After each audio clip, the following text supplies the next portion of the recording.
ಸಿದ್ದರಾಮಯ್ಯ ಸಂಪುಟದಿಂದ ಮತ್ತೊಂದು ವಿಕೆಟ್ ಪತನವಾಗಿದೆ. ಅದು ಕೆಎನ್ ರಾಜಣ್ಣ ಅವರು. ಸೊ ಹಾಗಾದ್ರೆ ವಿವಾದಾತ್ಮಕ ಹೇಳಿಕೆಗಳೇ ರಾಜಣ್ಣಗೆ ಕಂಟಕವಾಯ್ತಾ? ಸುರ್ಜೇವಾಲಾ ಅವರು ಸಭೆ ನಡೆಸಿದ್ರ ಬಗ್ಗೆನೂ ಕೂಡ ಬಹಿರಂಗವಾಗಿ ರಾಜಣ್ಣ ಮಾತಾಡಿದ್ರು.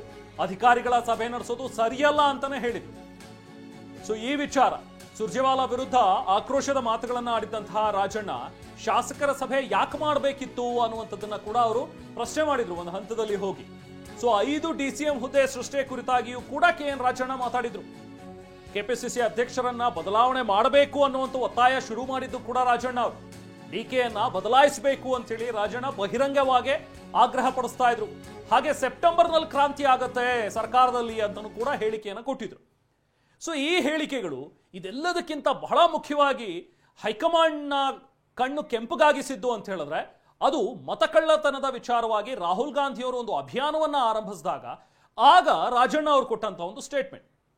ಸೊ ರಾಜಣ್ಣ ಅವರು ಈ ಮಹದೇವಪುರ ವಾರ್ಡ್ನಲ್ಲಿ ಈ ತರದ ಮತಕಳ್ಳತನ ಇದೆಲ್ಲವೂ ಆಗ್ತಾ ಇದೆ ಅನ್ನುವಂಥದ್ದನ್ನ ಏನ್ ರಾಹುಲ್ ಗಾಂಧಿ ಅವರು ಒಂದು ಪ್ರೂಫ್ ಸಮೇತ ಮಾತಾಡಿದ್ರು, ಒಂದು ಅಭಿಯಾನವನ್ನ ಶುರು ಮಾಡಿದ್ರು.